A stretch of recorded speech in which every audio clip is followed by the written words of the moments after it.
परमात्मा पाप कर्म दंड को भी काट सकता है।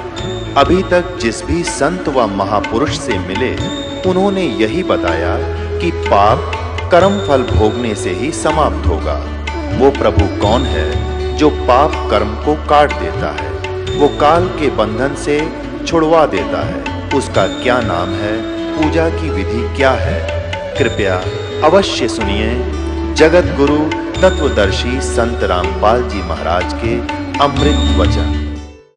15वें अध्याय के 4थे श्लोक में कहा है कि तत्वदर्शी संत से तत्व ज्ञान प्राप्त करके उसके पश्चात परमेश्वर के उस परम पद की खोज करनी चाहिए, जहां जाने के बाद साधक फिर लौटकर कभी संसार में नहीं आते। और जिस परमेश्वर ने सारे ब्रह्मांडों की रचना की है, जो कुल का मालिक है, जो सबका मालिक है, भजन करो उस रबदा जो दाता है कुल सबका। गीता अध्याय नंबर 15 के श्लोक नंबर 16 और 17 में 3 पुरुष बताए, सरपुरुष, अक्षर पुरुष, और तीसरा जो परम अक्षर ब्रह्म है, परम अक्षर पुरुष, वही उसके विषय में बताया कि यह लोक तटम अविश्य विवर्ती अवैश्वर है, उत्तम पुरुषत्व अन्य परमात्मा उदाहरते। वो उत्तम पुरुष तो कोई इन दोनों से और है, सरपुरुष और अक्षर पुरुष से, वही तीनों लोकों में प्रवेश करके सबका धारण पोषण करता है। तो यहाँ वही बताया गीता अध्याय नंबर 15 के श्लोक नंबर 4 में कि उस जिस परमेश्वर ने सारे ब्रह्मांडों की रचना की है, संसार रूपी वृक्ष, ये उल्टा लटका संसार रूपी वृक्ष, जो जिसकी जड़ जो मूल है वो परम अक्षर ब्रह्म समझो, तो पूरे पेड़ को जड़ से ही आहार मिलता है, उसी से उसका पालन होता है। तो मूल मालिक इसलिए कहलाता है कुल का मालिक। भजन करो उस रबदा जो दाता है कुल सबदा, वो सबका दाता है। तो जड़ से ही सारे वृक्ष को आहार मिलता है, तो उस मूल मालिक से ही यहाँ सबकी परवरिश हो रही है, परमात्मा से। अब जो प्रसंग चल रहा है हम उसी पर आते हैं कि जिस परमेश्वर ने सारे ब्रह्मांडों की रचना की है, यानी संसार रूपी वृक्ष की प्रवृत्ति जिससे विस्तार को प्राप्त हुई है, और केवल उसी की भक्ति करो, अपनी भक्ति को भी मना कर दिया उसने, केवल उसकी भक्ति करो। 8वें अध्याय के 1 के उत्तर में बताया है कि परम अक्षर ब्रह्म है। तीसरे मंत्र में कहा है 8वें अध्याय के गीता में कि वो परम अक्षर ब्रह्म है, जिसको जानकर 7वें अध्याय के 29वें श्लोक में कहा है कि जिस तत्ब्रह्म को जानकर प्राणी केवल जरा और मरण से वृद्धावस्था की दुख से और मरण मन मृत्यु के दुख से छूटने का प्रयत्न करते हैं। तो यहाँ गीता ज्ञानदाता 8वें अध्याय के 5 और 7 मंत्र में अपनी भक्ति करने का कहता है कि मेरी भक्ति कर मुझे प्राप्त होगा, लेकिन युद्ध भी करना पड़ेगा। इसलिए युद्ध भी करना पड़ेगा तो शांति नहीं हो सकती। इसलिए 8वें अध्याय के 8, 9, 10 श्लोक में कहा है कि उस परम अक्षर ब्रह्म की भक्ति करेगा, सच्चिदानंद घन ब्रह्म की भक्ति करेगा तो उसको ही प्राप्त होगा, और फिर तेरी जन्म मृत्यु कभी नहीं होगी। तो पुण्यात्माओं, अब जो प्रसंग चल रहा था कि वो परमात्मा की परिभाषा का आपको पता हो चला, आपको ज्ञान हुआ। आज सबसे पहले दास ने वाणी परमात्मा की के विषय में बोली थी, आगे गए ना बावड़े रोते भी सब जाही, बिन साहेब की बंदगी कहीं ठोर ठिकाना नहीं। पहले चले गए, उन्होंने तो हमें कुछ ज्ञान बताया नहीं, उनके साथ क्या बीता, कहाँ गए, पशु बने, पक्षी बने, स्वर्ग गए, नरक गए, और रहते भी सब जहाँ शेष बचे वो भी ऐसे ही चले जाएंगे। बिन साहेब की बंदगी कहीं ठोर ठिकाना ना। साहेब माने परमात्मा की, सत्य पुरुष की। अब साहेब माने भगवान, अल्लाह, खुदा, रब, स्वामी, मालिक। अब कौन से मालिक की, कौन से रब की, कौन से साहेब की भक्ति करोगे, ये आपको बता दिया गया है। भजन करो उस रबदा जो दाता है कुल सबका। कुल सबका कौन दाता है ये डिफाइन हो चुका है। अब वो परमात्मा स्वयं आते हैं, और जैसा आपको बताया कि अच्छी आत्माओं को मिलते हैं तीसरे प्रकार की स्थिति में, और प्रथम प्रकार की स्थिति में तो वो सतलोक में रहते हैं। दूसरे प्रकार की स्थिति में वो एक नवजात शिशु का रूप धारण करके, और प्रत्येक युग के प्रारंभ में किसी कमल के फूल पर आकर विराजमान होते हैं। कमल का फूल जल में होता है, इसलिए परमात्मा नारायण कहलाते हैं। नार माने जल, आयन माने आकर विराजमान होने वाला, आने वाला। तो वास्तव में नारायण परमात्मा कबीर जी हैं। अब जैसे ये और भी नारायण कहलाते हैं, थोड़ी बहुत देर से सैया पे लेट के भगवान विष्णु जी को भी नारायण कहने लग गए। इनको भगवान भी कहते हैं, इनको स्वामी भी कहते हैं, लेकिन वास्तव में स्वामी कौन है ये आपको परिभाषित कर दिया। अब वो परमात्मा कहता, चारों युग में संत पुकारे और कूक कहा हम हेल रे, हीरे माणिक मोती बरस ये जग चुगता ढेल रे। चारों युग में संत पुकारे। कौन संत? जिनको परमात्मा मिले, उन्होंने वही ज्ञान सुनाया, सबको सच्चा ज्ञान बताया, परमात्मा की सतीथि से परिचित कराया, और जगह जगह जा करके उन्होंने ढोल के डंके पे कहीं भी खड़े होकर के किसी भी साधु संत से या भक्तों से चर्चा किया करते थे। खड़े होकर अपने शब्द उच्चारण करने लग जाते थे, ज्ञान प्रचार करते थे। भगवान भी ऐसे ही करते थे। ऋग्वेद मंडल नंबर 9 सूक्त 94 के मंत्र 1 में कहा कि वो परमात्मा जब यहाँ पृथ्वी पर आता है और एक कवियों जैसा आचरण करता हुआ घूमता फिरता है, लोकोक्तियों के माध्यम से ज्ञान बोलता है, दोहों के माध्यम से। ऋग्वेद मंडल नंबर 9 सूक्त 96 के मंत्र 16 से 20 में भी यही प्रमाण है कि वो कबीर देव, कबीर साहब नाम है उसका, और अपनी कबीर वाणी के द्वारा लोकोक्तियों के माध्यम से, दोहों के माध्यम से, शब्दों के माध्यम से, और ये जो शब्द सुनाते हैं राग पद्य भाग में, इनके माध्यम से ऊंचे स्वर में बोल बोल कर आवाज घूमता फिरता जैसे कवि आचरण करते हैं, ऐसी लीला करता है। लेकिन वो भगवान होता है। वो कवियों में से भी एक कवि, प्रसिद्ध कवि की उपाधि भी प्राप्त करता है, लेकिन वो परमात्मा होते हैं। तो वो परमेश्वर आते हैं, क्या कहते हैं, चारों युग में मेरे संत पुकारे और कूक कहा हम हेल रे। हम सब ने मिलकर, मैंने भी और मेरे बच्चों ने आपको समझाने के लिए जोर जोर से आवाजें लगाई। कूक कहा हम हेल रे, हीरे माणिक मोती बरसे। हम तो हीरे मोती की जो है ना वर्षा कर रहे हैं, तत्व ज्ञान रूपी हीरे मोती, सतभक्ति रूपी हीरे मोती जो तुम्हें मोक्ष देंगे। आप इनको स्वीकार ना करके आप डड़े कंकर पत्थर इकट्ठे कर रहे हो, आन उपासना करके, अन्य देवताओं की, अन्य भगवानों की पूजा करके, प्रभुओं की पूजा करके आप मोक्ष से वंचित रह जाते हो। आगे चल के आपके संग्रहित भक्ति धन का कोई लाभ नहीं होता, क्योंकि वो बहुमूल्य नहीं होती, वो कंकर पत्थर होते हैं। तो परमात्मा का ये समागम जो चल रहा है किस उपलक्ष्य में है कि वो परमात्मा यहाँ आते हैं, अपने बच्चों को ज्ञान सुनाते हैं, लेकिन हम अज्ञान से इतने अंधे कर दिए जाते हैं। अज्ञानी संतों, काल प्रेरित इन ऋषि महर्षि आचार्यों और शंकराचार्यों द्वारा हम पूर्ण परमात्मा की भक्ति ना करके अन्य देवताओं की या अन्य तीर्थ और मूर्तियों की पूजा पर लगे रहते हैं। हम अपने सदग्रंथों से भी अपरिचित होने के कारण भगवान को पहचान नहीं पाते थे।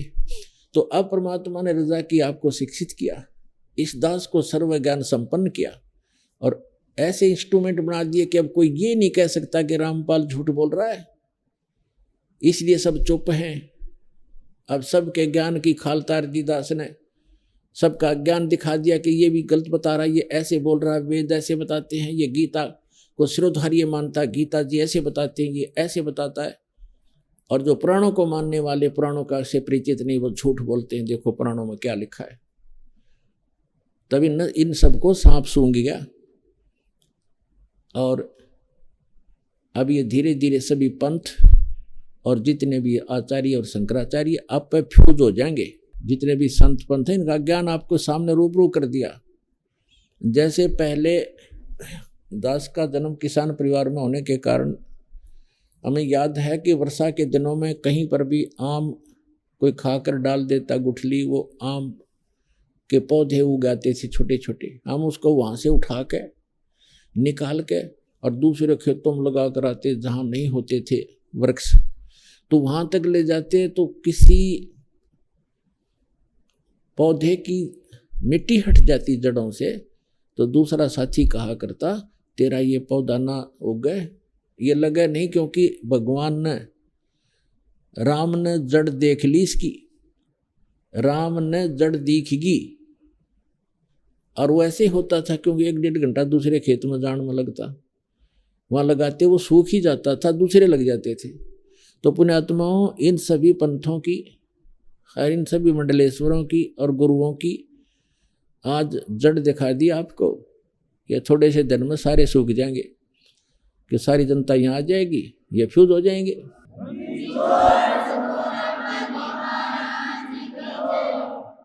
तो परमात्मा क्या बताते हैं, सतयुग में सत सुकृत कह टेरा, त्रेता नाम मुनींदर मेरा, द्वापर में करुणा में कहाया, और कलयुग नाम कबीर धराया। चारों युग में आता हूं मैं। सतयुग में सत सुकृत नाम से, त्रेता में मुनींदर नाम से ऋषि कहलाए, द्वापर में करुणा में नाम से, और कलयुग में कहते कबीर नाम से आता। अब सत्सुकृत नाम से जब परमात्मा आए उस समय एक कमल के फूल पर विराजमान हुए। ये तो उनकी एक स्थायी लीला होती है, प्रत्येक युग में करते हैं। सतयुग में परमात्मा आए, सत्सुकृत नाम से प्रसिद्ध हुए, और एक विद्याधर नाम का ब्राह्मण, दीपिका उसकी पत्नी, दोनों, उनके संतान नहीं थी, उम्र भी काफी हो गई थी 50-60 के आसपास, और उनको परमात्मा कमल के फूल के ऊपर एक सरोवर पर मिले थे, बालक रूप धारण करके, जैसा वो लीला करते ही करते हैं, शिशु रूप धारण करके आते। तो वो घर पर ले गए उठा करके। कई दिन तक उन्होंने अन्नपान कुछ नहीं किया, जलपान नहीं किया, चिंतित हुए। फिर परमात्मा ने स्वयं ही उनको कहा कि कंवारी गायें लाओ मेरे लिए। अब कुंवारी गाय लाई गई बछिया, उसके ऊपर उसने दूध देना शुरू किया। उससे परमात्मा ने दूध पान प्रारंभ किया, क्योंकि कुंवारी गाय एक पवित्र गाय मानी जाता है, पवित्र पशु, और उससे परमात्मा सतलोक से दूध भेजते हैं अपना। पुण्यात्मा, अभी तो विज्ञान ने इतना ही जो प्रोग्रेस की है कि एक स्थान से दूसरे स्थान पर सारी फिल्म की फिल्म भेज देते हैं, और परमात्मा मटेरियल भी भेज देता है ऐसे ही। वो साइंस वाले कभी नहीं कर पाएंगे। तो कहने का भाव ये है कि उस परमात्मा ने सतलोक से दूध मंगाया कंवारी गाय के अंदर, और वो पिया करते थे। कहने का भाव ये है कि वो लीला ऐसी करते ही करते हैं प्रत्येक युग में, और वेद इसकी गवाही देते हैं कि वो परमात्मा होता है जो शिशु रूप धारण करके आता है, और शिशु रूपधारी परमात्मा की परवरिश की लीला कुंवारी गायों के द्वारा होती है।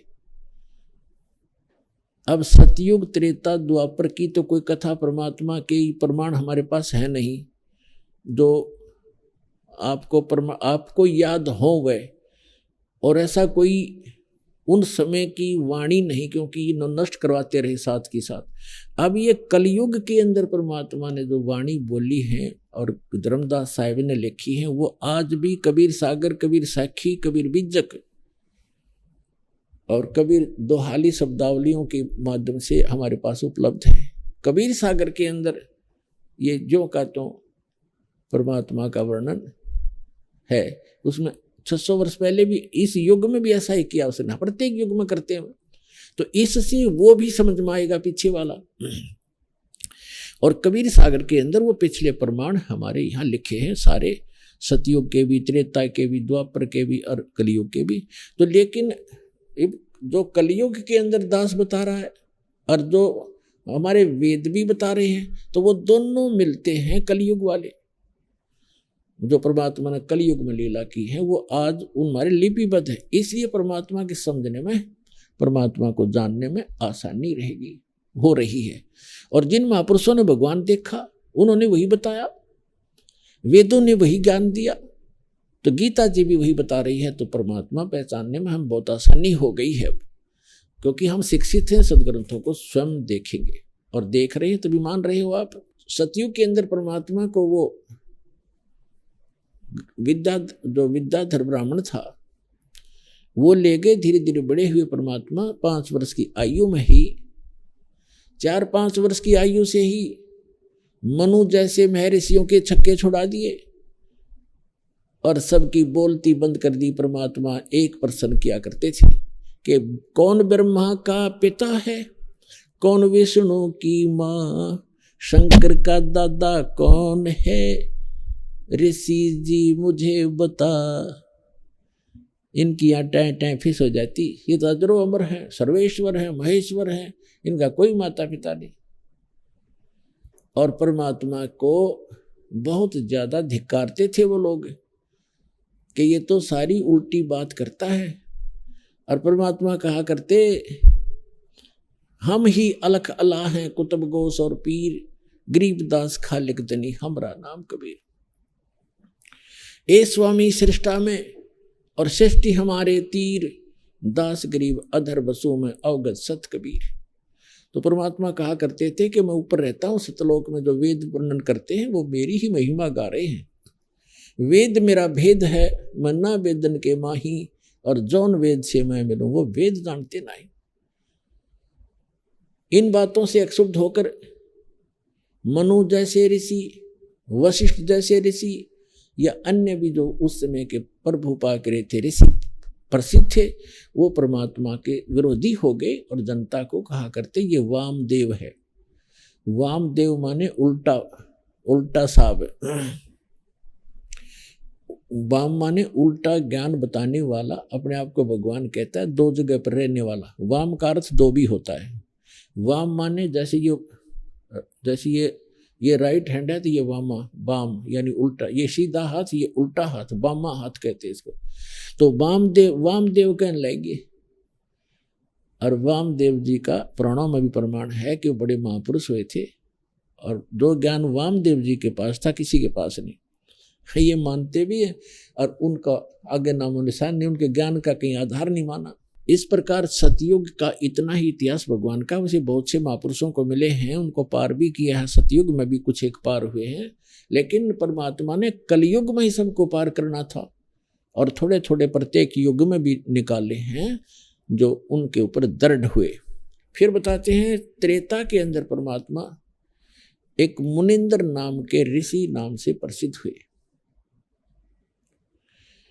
ऐसे ही वही आत्मा जो विद्याधर ब्राह्मण था, वही त्रेता के अंदर वेदविद नाम का ब्राह्मण हुआ, ऋषि हुआ। उस समय भी वो निसंतान थे, और जो उनकी पत्नी दीपिका थी वही आगे चल के सूर्या नाम की उसकी पत्नी उसकी पत्नी रूप में जन्मा, सूर्य नाम हुआ उसका। तो उस समय उनको परमात्मा फिर मिले। उनको संतान नहीं दी क्योंकि उनके संस्कार में नहीं थी, जानबूझ कर नहीं दी भगवान ने कि इनको निकालना है। ऐसा नहीं पुण्यात्माओं कि संतान है वो नहीं निकलेंगे, क्योंकि ये सतयुग त्रेता द्वापर तक जो बैन था तो इसमें वो निकल नहीं सके थे, अगर ज़्यादा फंस जाते। तो अब तो बच्चे होंगे वो भी अच्छी बात है, उनको भगवान की भक्ति, उनके संस्कार अच्छे बन जाएंगे, वो भी पार होंगे, और हमारा उनका जो कर्ज है वो भगवान माफ़ कर देगा। जैसे पीछे हरियाणा सरकार ने कर्जे माफ़ कर दिए किसानों के, जो भी जिसने ले रखा था मजदूरों ने या जैसे भी, तो वो बड़ी फ्री हो गए और आगे ठीक चलेंगे तो अपना सुख होगा। ऐसे ये परमात्मा भी अपने बच्चों का, ये जो आपका एक दूसरे का कर्जा है, बेटा बेटी बनकर आए हैं, कोई पिता बनकर आया है निकम्मा है, पिता दारू शराब पीता है, बेटा कुमावा है, और ना उसको नहीं खाने पीने को दे तो शोर मचावा बुढ़ा, लोग नो कहें अपने पिता की सेवा नहीं करता, शर्म के मारे न उसको देना पड़ता है। तो वो पिछले जन्म में बेटा ले रखा है उसने कर्जा, वो पूरा कर रहा है। सुखदेव ऋषि ने कहा था, जब अपने पिता जन्म लेते ही उठकर चल पड़ा माँ के गर्भ से, 12 वर्ष की आयु का शरीर बन गया, और वेद व्यास जी उसके पिता कहने लगे बेटा दर्शन तो दिखा दे, रसकल तो दिखा दे, तेरी 12 वर्ष बाट देखी, इंतजार की मैंने। तो ऋषि सुखदेव ऋषि कहते हैं कि व्यास जी ना जाने कितनी बार मैं तेरा बाप हो लिया, ना जाने तू कितनी बार मेरा पिता हो लिया। ये तो बुरा झंझट है। अब मैं इस मोह में फंसूं नहीं, तेरी तरफ देख लूंगा, मेरी आस्था पिता रूप में हो जाएगी। आप तो ग्रस्त हैं ही इस कीचड़ में। यूं कह करके वहां से अंतर ध्यान हो गया, आकाश में उड़ गया। ऐसी सिद्धि थी पिछले जन्म के संस्कार, बैटरी चार्ज थी इसकी, लेकिन पार नहीं हो सका था जब तक सच्चा नाम नहीं मिलेगा। तो कहने का भाव ये, जब उसने कहा था, सुखदेव ऋषि ने कहा था, एक लेवा एक देवा दूतम, और कोई किसी का पिता नहीं पूतम। ऋण संबंध जुड़ा एक ठाठा, एक ऋण के आधार से, ऋण संबंध से हमारा ये संस्कार जुड़े हुए हैं। हम एक परिवार का तो अपने ठाठ दिखाई देते हैं। ऋण संबंध जुड़ा एक ठाठा, अंत में सब बारा बाटा। आज माता पिता हैं, बेटा बेटी है, पिता की मृत्यु होगी मन नाइजीरिया में जन्म लेवे, और पुत्र की मृत्यु होगी मन श्रीलंका में जन्म लेगा। 12 बाट हो गए, कोई कहीं जन्मा कोई कहीं जन्मा। ये कहाँ का साथ है आपका? एक लेवा एक देवा दूतम, और कोई किसी का पिता नहीं पूतम। ऋण संबंध जुड़ा एक ठाठा, अंश में सब 12 बाटा। तो पुण्यात्माओं, यहाँ ये नहीं सोचना कि बच्चों को छोड़ दें, पत्नी को छोड़ दें, पति को छोड़ दें, नहीं। जो कर्ज किसी से ऋण दे रखा है, वो लोन देता नहीं तो महान नकम्मा आदमी होता है। उसने अपना ऋण सहर्ष उतारना चाहिए, छोड़ के भागने से कोई लाभ नहीं होता। और अब परमात्मा का साथ मिल गया, आपको ऐसा बिजनेस मिल गया कि आपकी कमाई इतनी हो जाएगी कि आप आसानी से ऋण उतार सकोगे। और फिर वो समर्थ मिल गया कि आपका एक दूसरे का ऋण समाप्त कर देंगे और आपको फ्री कर देंगे, आपको मोक्ष दिलाएंगे। तो अब जो आपको संतान है या नहीं है, नहीं पुण्यात्मा, ये सत्कर मानना। परमात्मा का विधान जगत से न्यारा होता है। भगत के नियम अलग होते हैं, जगत के नियम अपने होते हैं। उनके नियम यही जन्मने और मरने के होते हैं, भगत ने यहाँ से पीछा छुटवाना होता है। तो जिनके संतान नहीं है उनको कति चिंतित होने की जरूरत नहीं, उनका तो फाइनल गेम है, ये सत्कर मान लियो। लेकिन ये मन डट नहीं देता। यु काल में इतना प्रेरणा भर रखी, इतना प्रेशर भर दिया।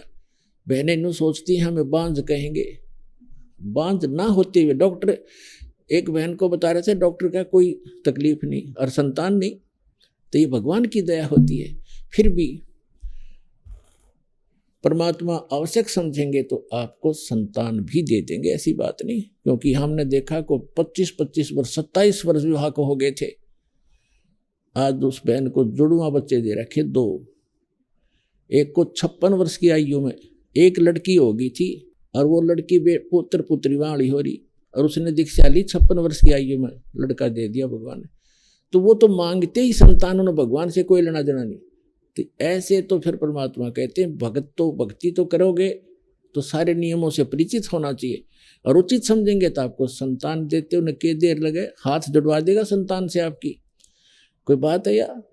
लेकिन पुण्यात्मा, आपका उद्देश्य मोक्ष होना चाहिए। यदि आप बरवाला आश्रम आते हो और आप भक्ति करना चाहते हो, ठीक है, भगवान कोई बालक नहीं, परमात्मा कोई अनजान नहीं, उसको क्या पता नहीं जो मेरे शरण में आ गया है इसको कौन सी डोज देनी है। जब डॉक्टर के पास एडमिट हो गए हो, अंडर ट्रीटमेंट हो, तो डॉक्टर को पता है इस रोगी को कौन सी दवाई देनी है। और वह डॉक्टर कोई दवाई दे और मरीज का ये नहीं मुझे ये दे, तो डॉक्टर तो देखो ना, कोई वैसे को फर्जी बैठा होगा मूर्ख, वो उसको कुछ भी दे सकता उसको मारने के लिए, लेकिन डॉक्टर वही देगा जो उसके हित में होगी। तो आपको वही मिलेगा जो आपके हित में होगा, और गारंटेड मिलेगा। लेकिन आप चाहोगे और आपको हानि करेगा, भगवान नहीं देगा। या आइयो से मत आइयो, ये सत्कर मान लेना। तो जो प्रसंग चल रहा है कि सतयुग में परमात्मा सत्सुकृत नाम से आए, त्रेता में परमात्मा मुनिंदर नाम से आए, और मुनिंदर नाम से जब आए थे वही आत्माएं जो सतयुग में थी, ये गंगा विद्याधर ब्राह्मण और दीपिका वाली, वही आगे वेद विज ब्राह्मण और सूर्या वाली आत्मा बनी, और उनको फिर परमात्मा, वो भी निसंतान थे, ऐसे ही कमल के फूल पर मिले वो उठा कर ले गए, कंवारी गाय से उनकी परवरिश हुई। अब जब त्रेता युग में परमात्मा आए, उन्होंने कुछ लीलाएं की। कैसी लीलाएं की। रे नल नील यतन कर हार, तब सतगुरु से करी पुकार। रे नल नील यतन कर हार, तब सतगुरु से करी पुकार। जा सतरेखा लिखी अपार सिंधु पे, सिला तिराने वाले। जा सतरेखा लिखी अपार सिंधु पे, सिला तिराने वाले। धन धन सतगुरु सत कबीर, भक्त की पीड़ मिटाने वाले। भक्त की पीड़ मिटाने वाले, भक्त की पीड़ मिटाने वाले। धन धन सतगुरु सत कबीर, भक्त की पीड़ मिटाने वाले। अब क्या बताते हैं, जैसा कि आप जी ने रामायण के अंदर सुना हुआ है, पढ़ा हुआ है बहुत सा, कि समुद्र के ऊपर पुल के बनाने का जो प्रकरण था, हम बहुत प्रकार से सुना करते थे। कभी कोई कहता था श्री राम ने समुद्र पर पत्थर उतरा दिए, और कोई कहता था कि हनुमान जी ने उस पर राम नाम लिख दिया, पत्थर तैर गए। कोई कहता था नल नील के हाथों में एक ऐसी शक्ति थी, उनके हाथ से पत्थर डूबते नहीं थे, उससे तैरे। ये था खिचड़ी ज्ञान, इनकम्प्लीट नॉलेज। कहते हैं little knowledge is the dangerous thing. ये अधूरा ज्ञान था जिसका कोई सिर पैर नहीं था। अब उस नल नील तैरे, या श्री राम से तैरे, या हनुमान ने उस पर राम लिख दिया उससे तैरे, कोई एक फाइनल तो करो। अब ये फाइनल होगा। ये नल नील कौन थे? ये दोनों आपस में मौसी के बेटे थे, यानी इनकी माताएं बहन थी, और इनके ऊपर 3 ताप का बहुत भयंकर दुख था, जिस कारण ये मेंटल हो गए थे। सब ऋषियों से और सभी उपचार करने वाले, झाड़ फूक करने वाले, या जितने भी वैद्य थे, सब करवा के वो थक चुके थे। ऋषि महर्षियों ने कहा कि इनका प्रारब्ध के अंदर ये दुख है, ये आजीवन बना रहेगा, इनकी किस्मत में लिखा हुआ, इसको कोई चेंज नहीं कर सकता। लेकिन फिर भी आत्मा जो है परमात्मा की तरफ आकर्षित रहती है, उसका वो यहाँ संतोष नहीं करती कि अब मेरा इलाज नहीं है, फिर भी सोचता है कि कहीं ना कहीं अवश्य भगवान कभी सुनता है जीव की। तो वो परमात्मा जब मुनिंदर नाम से आए हुए थे ऋषि रूप में, ऋषि लोग नहरों के दरिया के साथ अपने आश्रम बनाते थे, और वहाँ श्रद्धालु जाते थे, उनसे आशीर्वाद पाते थे, ज्ञान सुनते थे। तो सत्संग कर रहे थे, क्या करते थे परमात्मा? मुनिंदर नाम में आए थे। नल और नील को पता चला कि कोई ऐसे संत हैं जहाँ जाने से सब दुख दूर होते हैं, और भी बहुत से बूढ़े बुजुर्ग, रोगी या जिज्ञासु जाने लगे। फिर वो नल नील भी चले गए। नल नील ने जाके ज्यों ही परमात्मा के चरणों में प्रणाम किया, और परमात्मा कबीर जी, मुनिंदर जी ने आशीर्वाद दिया, वो दोनों स्वस्थ हो गए। नहीं तो उनको पता नहीं था, ऐसा बुरा हाल था उनका। कभी आंखें ऐसी थी, लाल पड़ते, मुख से लार गिरती थी, ऐसी स्थिति थी उनकी। मेंटल से हो गए थे, आंखें भी टेढ़ी टेढ़ी थी। तो दोनों स्वस्थ हो गए। जो रोग था मानसिक शारीरिक, वो सब समाप्त हुआ। तो मुंह की तरफ देखते रहे और कहा, भगवान ओह आप कहाँ छुपे थे मेरे दाता, आप कहाँ छुपे थे? हम सब जगह थक लिए थे, हमें कोई राहत नहीं मिल रही थी, और खड़े होकर बता रहे हैं देखो हम स्वस्थ हो गए। ये तो भगवान आए हैं, सर्वशक्तिमान है, ये पूर्ण परमात्मा है, ये महर्षि भगवान के ही स्वरूप हैं। उन्होंने दीक्षा, परमात्मा से दीक्षा ले ली, फिर सेवा करने लगे। बूढ़े बुजुर्गों की सेवा करें, रोगियों की सेवा करने लगे। उनके बर्तन धोने, कपड़े धोने के लिए ले जाते हाथ जोड़ जोड़ के, क्योंकि सत्संग में बताया जाता है कि यह सेवा भी एक आपको बहुत पुण्य देती है। परमात्मा पुण्यात्मा, हमारे पाप जो है ना कई प्रकार के होते हैं। जैसे कपड़ा मैला हो जाता है, और इसमें कई प्रकार के मैल लग जाते हैं। तो कुछ मैल ऐसे होते हैं जो केवल पानी में डालने से सब ठीक हो जाते हैं, जैसे रेत लगा है, गारा लगी है। और कुछ ऐसे मैल होते हैं जो साबुन के प्रयोग से ही साफ होंगे। और कुछ ऐसे मैल होते हैं कि उसको ड्राई क्लीन ही करना पड़ता, उसका कोई विकल्प नहीं रहता। तो इसी प्रकार हम युगों युगों से अपने इस अंतःकरण रूपी कपड़े को ऐसे मैला किए बैठे हैं। तो जैसे उसी मंत्र जाप से कुछ एक को तो जल्दी आराम हो जाता है, तो उसका मैला थोड़ा था, वो थोड़ा मैल था, जल्दी उतर गया, साफ निर्मल हुआ। और किसी का ज़्यादा है तो उसको सारे ट्रीटमेंट करने पड़ेंगे। तो उसके लिए कुछ पाप ऐसे हैं हमारे जो सेवा से कटते हैं। सारे आर्थ से सेवा करें, कि तो रोटी पोवे, कि तो बर्तन साफ करे, झाड़ू लावे, मैट बिछावे, कोशिश करे। अगर कोई नहीं करने देता है कि नहीं हम कर लेंगे तो वो दूसरी बात है, पर आपकी नीयत नहीं हो रहा है, हम भी कोशिश करें थोड़ी बहुत सेवा बने भगवान की, तो उससे आपको बहुत लाभ होता है। और दूसरा ये है, जैसे सत्संग सुनने से ज्ञान यज्ञ है, इससे भी आपको कुछ पाप आपके नाश होते। संत के दर्शन से भी आपके कुछ प्रकार के पाप उसी से नाश होंगे, और कोई तरीका नहीं। और अन्य प्रकार के जो घोर पाप हैं वो मंत्र से साफ होंगे। तो मंत्र से साफ जो होंगे, मैल खत्म होंगे, पाप कटेंगे। और जो आपकी सेवा और दान से कटेंगे, वो मंत्र के, जो मंत्र से कटेंगे वो मंत्र से ही कटेंगे। और जो दान से कटने वो दान से ही कटेंगे, मंत्र से नहीं कटेंगे। तो इन सब का सामूहिक सभी मिलकर के आप सबच हो पाओगे, पाप रहित हो पाओगे, भक्ति युक्त हो पाओगे। तो ये सारी क्रियाएं करनी चाहिए और श्रद्धा से करें। तो उनको ये पक्का हो गया था। परमात्मा ने कहा बेटा तुम बर्तन साफ किया करो, और बुजुर्ग सेवादार जो भक्त हैं ऐसा है, उनके कपड़े साफ करा करो, तुम्हें बहुत पुण्य मिलेगा। इस कुछ आपके पाप ऐसे हैं जो ऐसे कटेंगे। तो उन्होंने वो दृढ़, क्योंकि गुरु वचन पर डट गए, कट गए फंद 84 के, उनको पक्की धारणा होगी गुरु जी ने जो बोला ऐसे करेंगे, नहीं हमारे पर फिर आपत्तियां आ जाएंगी। तो वो कपड़े ले जाते, वृद्धों के कपड़े धोते, बर्तन ले जाते, बर्तन धोते। तो वो बैठकर चर्चा करने लगे। पहले ऐसे था, साबुन सुबन थे नहीं, पानी में भिगो दिए बर्तन, आध घंटा घंटा उनको भिगोना पड़ता था, फिर उनको साफ करना पड़ता था, ऐसा तरीका था। तो बर्तन भिगो कर वो बैठ जाते वृक्ष के नीचे दरिया के किनारे। उधर से दरिया के बहाव में कुछ बर्तन बह जाते थे, उनको पता नहीं होता।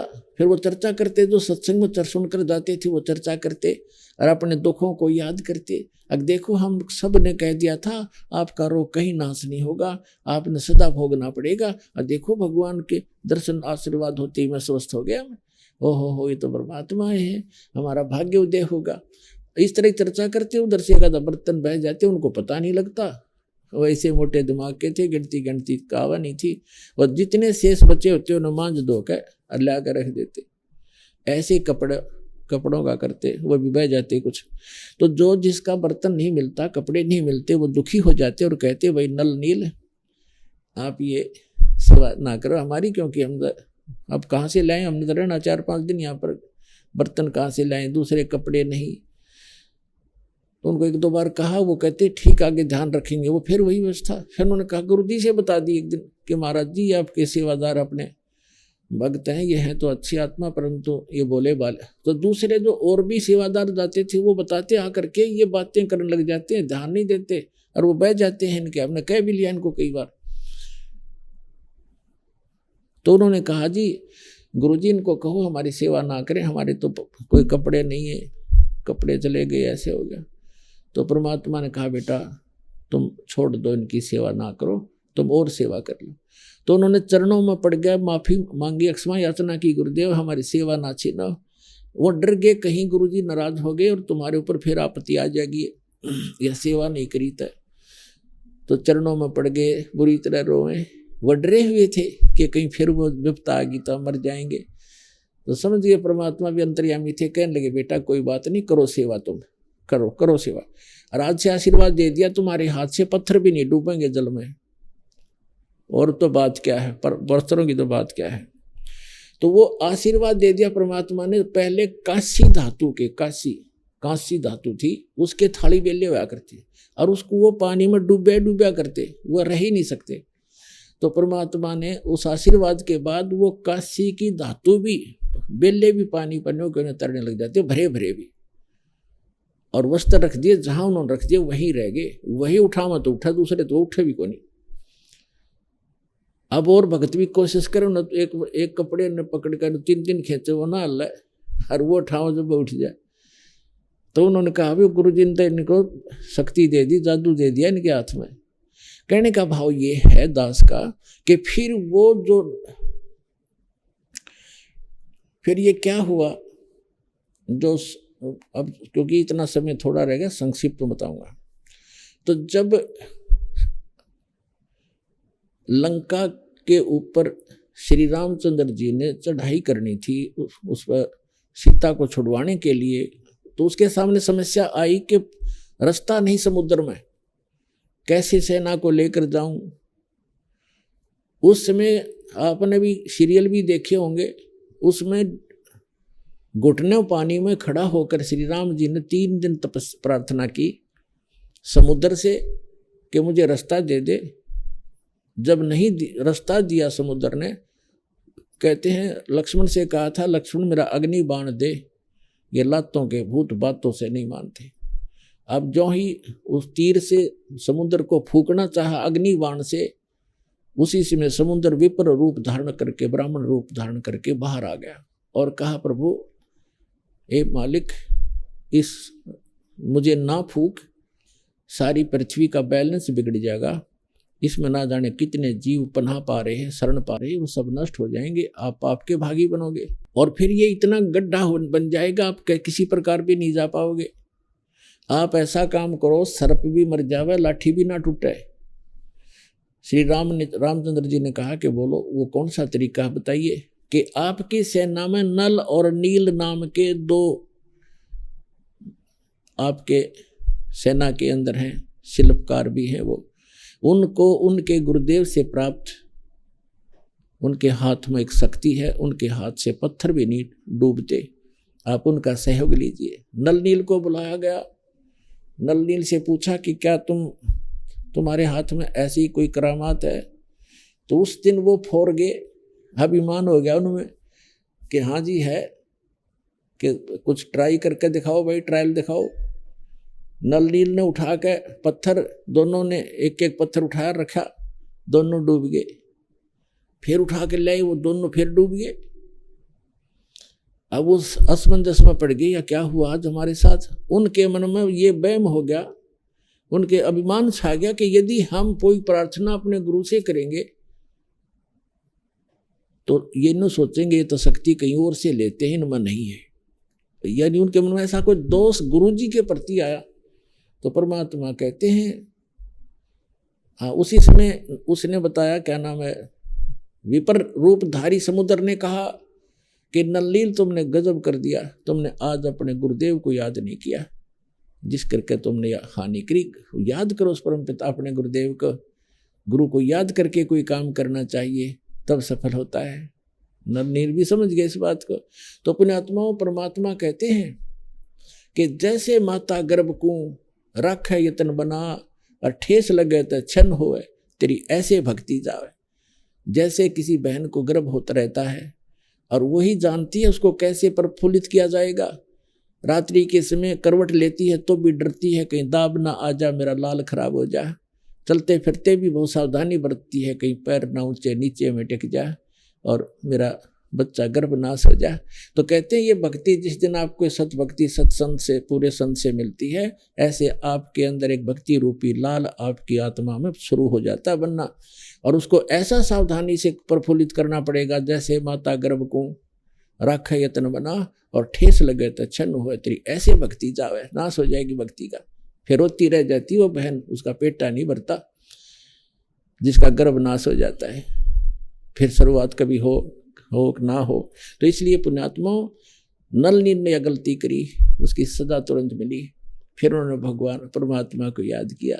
रे नल नील यतन कर हार, तब सतगुरु से करी पुकार। रे नल नील यतन कर हार, तब सतगुरु से करी पुकार। जा सतरेखा लिखी अपार, सिंधु पे सला तिराने वाले। जा सतरेखा लिखी अपार, सिंधु पे सिला तिराने वाले, धन धन सतगुरु सत कबीर भक्त की पीर मिटाने वाले।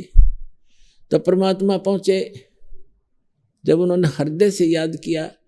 और रामकृष्ण कौन थे, इनको तो हम वैसे सुप्रीम पावर मान रहे थे, ये भी जब दुखी होते परमात्मा याद करते हैं।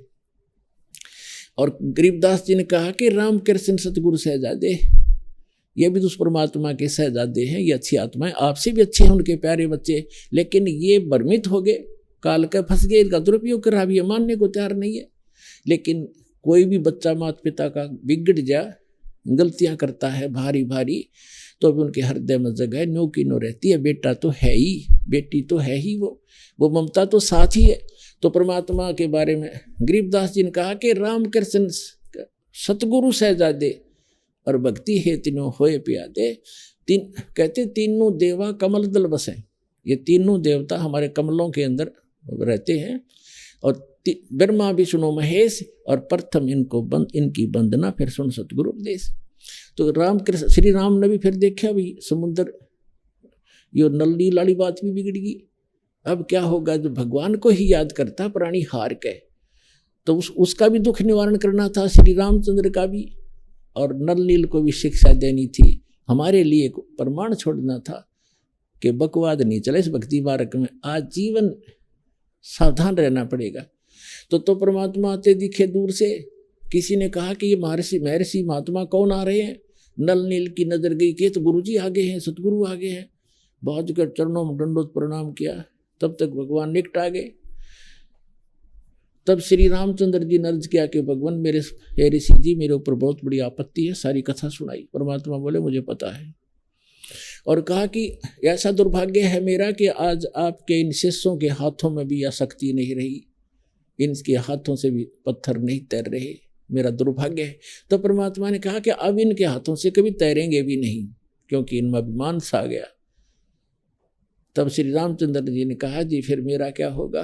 परमात्मा बोले करता हूं इलाज। एक सोटी ले रखी थी परमात्मा ने, डंडी हाथ में छड़ी, डोगा सा, कहने लगे मेरे साथ साथ आ जाओ। एक बहुत बड़ा पहाड़ था, उस पहाड़ के चारों तरफ परमात्मा ने ऐसे अपनी उस सोटी ते, छड़ी ते, डंडी ते रेखा खींच दी कि इसके बीच बीच के पत्थर मैंने हल्के कर दिए, उठाओ और पुल बनाओ।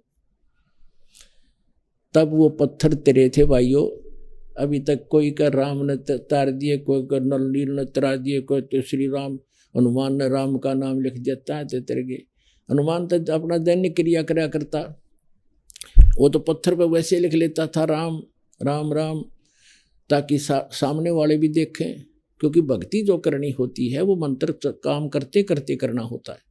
तो उस राम राम जाप नहीं था उनका, तो राम को तो सिर्फ सामने वाला पढ़ेगा देखेगा तो भी 2 बार तो राम राम कहेगा। इस तरह वो क्रियाएं थी, बाकी उनसे राम नाम से वो नहीं तेरा था। अब कहते हैं जगत का पेखना पेख्या, धनी का नाम ना लेखा। अब एक दूसरे के सिर पर धरे बैठे, उसने ऐसे कर दिया, उसने ऐसे कर दिया, किंतु जो करने वाले का तो जिक्र भी नहीं। तो इस प्रकार वो त्रेता युग में आए थे भगवान मुनिंदर रूप में परमात्मा। उस समय नल नील को स्वस्थ किया और श्री रामचंद्र जी के ऊपर जो पहाड़ जैसा दुख था वो पुल बनवाया। और परमात्मा कहते हैं कि धर्मदास जी को समझाते हैं कि तुम इन रामकृष्ण को भगवान मान बैठे, किस आधार से? एक छोटे मोटे इनकी लीला देखकर। कैसे कि श्री कृष्ण जी को तुमने राम मान लिया, भगवान मान लिया, कि उसने गोवर्धन पर्वत उठा लिया, गिरिराज बोलो जिसने।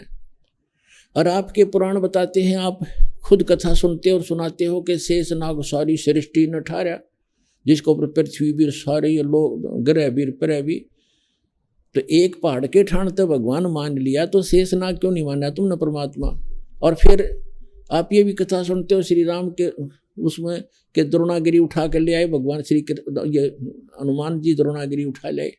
तो इनमें भगवान हनुमान भगवान क्यों नहीं? क्या बताते हैं कि गोवर्धन श्री कृष्ण धारो, और द्रोणगिरि हनुमंते, शेष नाग सब सृष्टि उठारा, इनमें कौन भगवंते। फिर क्या बताते हैं, कहते हैं समुद्र पाट लंका गयो, वो सीता को भरता रे, और अगस्त ऋषि ने ये सातों पी लिए, इनमें कौन करता रे। एक अगस्त ऋषि वे हैं जिनमें ऐसी सिद्धि थी कि उन्होंने एक घूंट में सातों समुद्रों को पी लिया था, खत्म खाली कर दिया था इसको, फिर प्रार्थना करी तो वापस उसको छोड़ा था। तो परमात्मा कहते हैं तुम मानते हो कि श्री रामचंद्र जी ने समुद्र पर पुल बना लिया इसलिए भगवान मान लिया। कहते अगस्त ऋषि ने सातों पी लिए थे, वो क्यों ना भगवान माना। फिर कहते काटे बंधन विपत में, कठिन कियो संग्राम, चिन्हो रे नर प्राणिया, ये गरुड़ बड़ो के राम। ओए होए, कहते तुम्हारा भगवान श्री रामचंद्र जिसको तुम भगवान मानते हो, वो तो नागपाश में आ गए थे सारी सेना सब समेत, और गरुड़ ने आकर तुम्हारे भगवान का बंधन काटा था श्री राम का। तो गरुड़ बड़ा हुआ, तुम्हारा श्री राम बड़ा हुआ, कुछ तब बुद्धि तो काम ले लो। भजन करो उस रब को जो दाता है कुल सबका, भजन करो उस रब को जो दाता है कुल सबका। वो है कबीर इज गॉड, धानक रूप रहा करतार, अनंत कोट ब्रह्मांड का, एक रति नहीं भार, और सतगुरु पुरुष कबीर है ये कुल के सरजनहार। हम सुल्तानी नानक तारे दादू को उपदेश दिया, जात जुलाहा भेद नहीं पाया, वो काशी माए कबीर हो। बोलो सतगुरुदेव।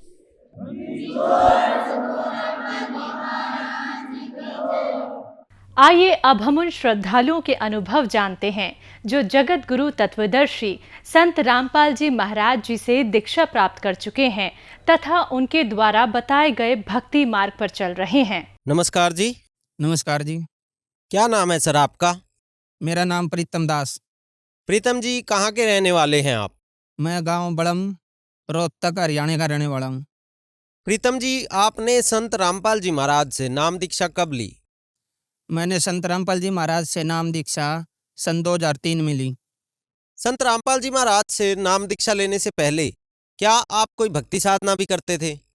जी, मैं बचपन से ही शेरावाली माता और शिव जी भगवान की और हमारे कुल देवता दादा श्याम जी की भक्ति करता था।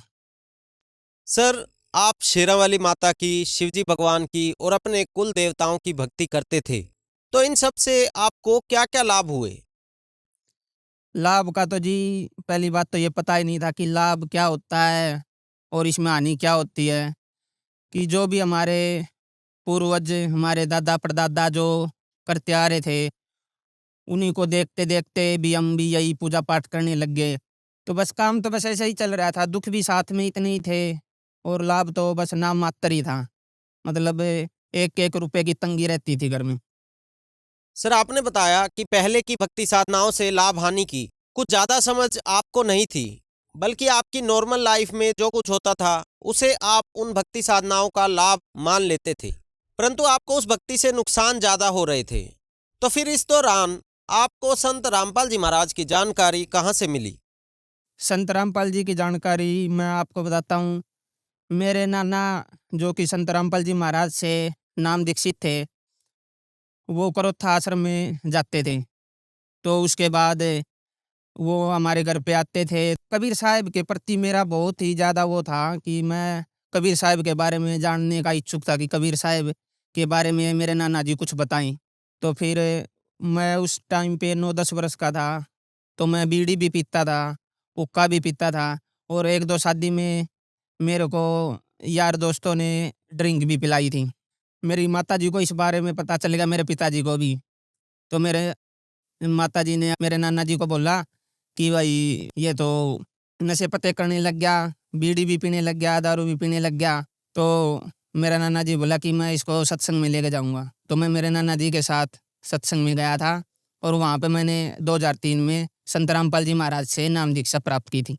जैसा कि आपने बताया कि आपके माता पिता को ये परेशानी हुई कि आप नशा करने लग गए हैं और ड्रिंक भी करने लग गए हैं, तो क्या संत रामपाल जी महाराज से नाम दीक्षा लेने के बाद आपका नशा छूटा और क्या आपको कोई अन्य लाभ भी संत रामपाल जी महाराज से नाम दीक्षा लेने के बाद प्राप्त हुए? नशा तो जी 2003 के बाद और आज 2023 है। मैं हुक्का, बीड़ी, नशीली पदार्थ और मांस मिट्टी को आज तक भी नहीं लगाता, पीने की तो बात ही दूर है। सबसे पहला लाभ तो मैं आपको ये बताना चाहता हूँ, संत रामपाल जी महाराज अपने सत्संगों में कहते हैं, जो सत भक्ति करता है, अगर किसी की मौत भी आनी हो तो परमात्मा अपने बच्चे की उस मौत को टाल के अपनी उम्र भी बढ़ा देता है। तो सन 2013 में मेरा जीवन खत्म होना था। 2013 के बाद मेरी उम्र बिल्कुल थी नहीं, तो परमात्मा ने अपने कोटे से मेरी उम्र बढ़ाई है। 2013 में मेरे को बिजली की चक्की गंडासे की जो मोटर होती है उससे करंट लग गया था और ये मेरा कान पकड़ लिया था। ये यहाँ से निशान भी है और मेरे ही हाथ में भी निशान है। ये निशान है इतना बड़ा, ये बिल्कुल तार कट गया था यहाँ पे। जैसे ही मोटर से मेरा करंट लग गया तो मैं परमात्मा से मेरा एक ही निवेदन था कि हे परमात्मा, मेरे को तो सीधा सतलोक ही लेके चलियो, मेरे को यहाँ से इस काल के जाल से निकाल ले चलियो। तो क्या हुआ, मेरे छाती के अंदर से ऐसी तरंग निकलने लगी जैसे कि वेल्डिंग करते वक्त सफ़ेद सफ़ेद वाइट वाइट किरण निकलती है ना, तो मेरे छाती से ऐसे तेज स्पीड से निकल रही। और जो चक्की गंडासे का जो मिस्त्री था, जिसने मोटर बांध रखी थी, वो भी होश भूल गए कि भाई ये क्या होगा इसको, मेरे को तो समझ नहीं आ रहा। तो परली साइड मेरी माता जी जो मेरे लिए खाना बना रही थी, वहाँ पे गया कि बोला कि इसको भाई को दौरे दारे उठ रहे हैं क्या। तो मेरी माँ को तो पता चल गया दौरे दारे, तो उसको तो कभी वो बीमारी नहीं हुआ। तो वहाँ पे मेरी माँ भागी गई। तो उस वक्त क्या हुआ, मैंने परमात्मा से हाथ जोड़ के, मेरे ऐसे हाथ जुड़ गए, लेकिन मेरे एक हाथ दूसरी तरफ था, एक हाथ दूसरी तरफ था। मेरी अंतरात्मा ने ऐसे हाथ जोड़ लिए। मैंने बोला कि हे परमात्मा, मेरे को तो सतलोक लेके चलियो। परमात्मा ने मेरा ऐसे हाथ उठाया और जो करंट लग गया रहा था, जो तार था, और ऐसे छुटवा दिया। अगर परमात्मा उस टाइम पे, अगर गुरुजी संत रामपाल जी महाराज के अगर मैं शरण में नहीं होता तो उस टाइम पे मेरी भी मौत होनी थी। और मेरी माता जी भागी आई, मेरे को ऐसे गले से लगा लिया और मेरी माता जी भी वहाँ पे ख़त्म होनी थी और मैं भी। मेरा एक छोटा भाई है जो कि बचपन से ही दिमागी रूप से कमज़ोर और भोला है, वो भी ख़त्म होना था। मेरे पिताजी नशे पत्ते करते थे, तो हमारा परिवार तो बिल्कुल उजड़ना था, ख़त्म होना था। तो संत रामपाल जी महाराज की शरण में अगर हम थे तो हमारा परिवार बस गया और आज हम सुख से जीवन व्यतीत कर रहे हैं। सबसे बड़ा तो हमें ये लाभ मिला। एक लाभ और बताता हूँ आपको। 2020 में लड़की पेट में थी, तो जब इसकी माताजी को तीसरा महीना लगा हुआ था तो उसकी ब्लीडिंग हो गई और बच्चा बिल्कुल ख़राब हो गया। डॉक्टर के पास फ़ोन किया तो डॉक्टर ने बोला कि भाई बच्चा तो ख़राब हो गया है। तो हम हॉस्पिटल में गए, अल्ट्रासाउंड के लिए गए कि भाई देखते हैं, धड़कन चेक करवाते हैं, बच्चे में धड़कन है या नहीं है।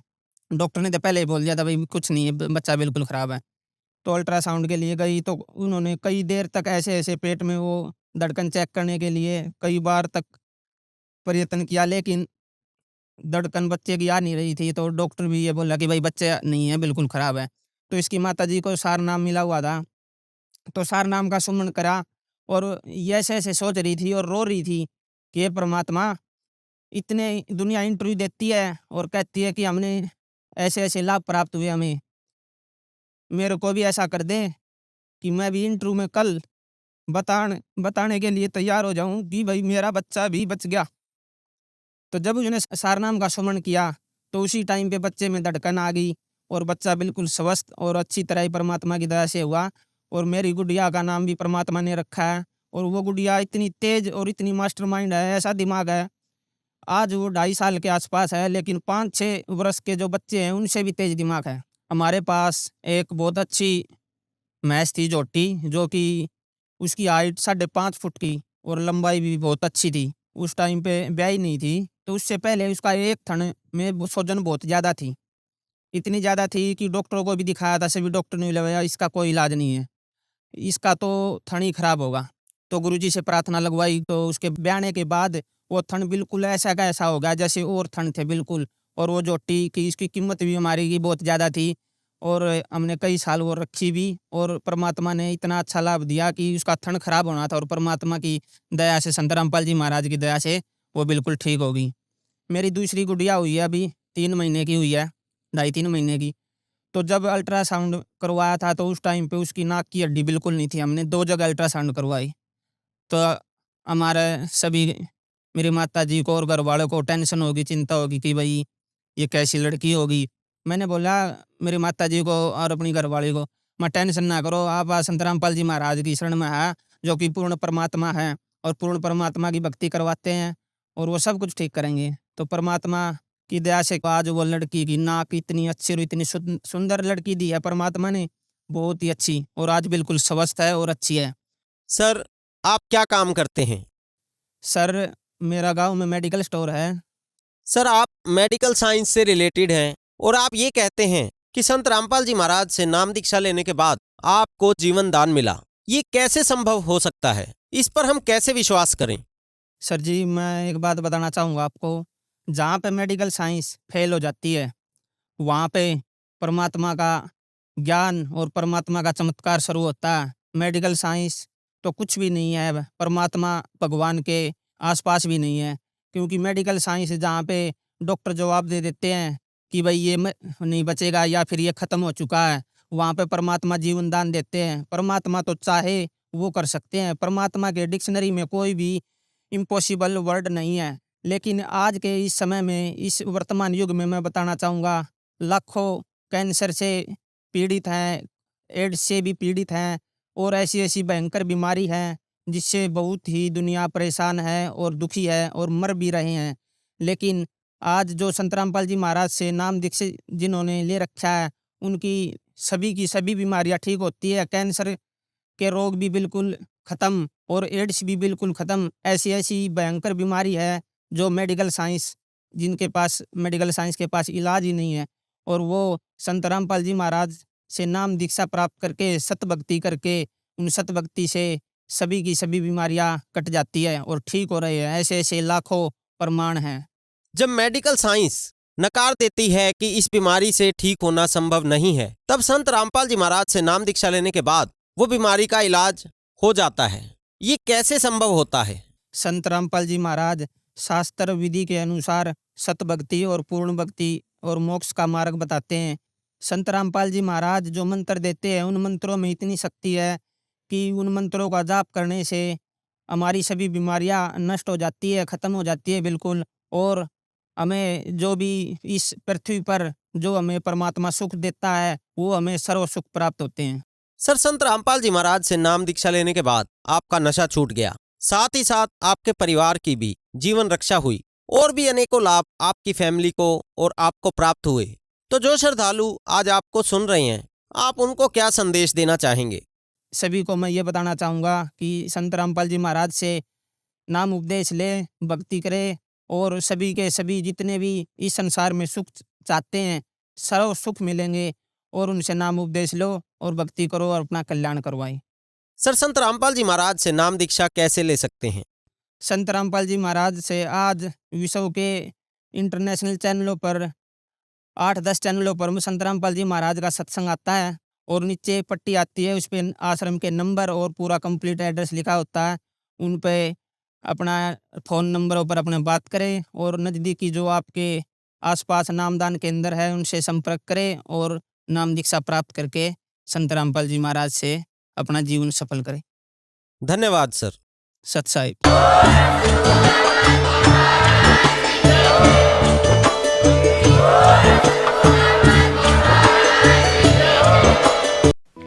आप सुन रहे थे जगत गुरु तत्वदर्शी संत रामपाल जी महाराज के मंगल प्रवचन।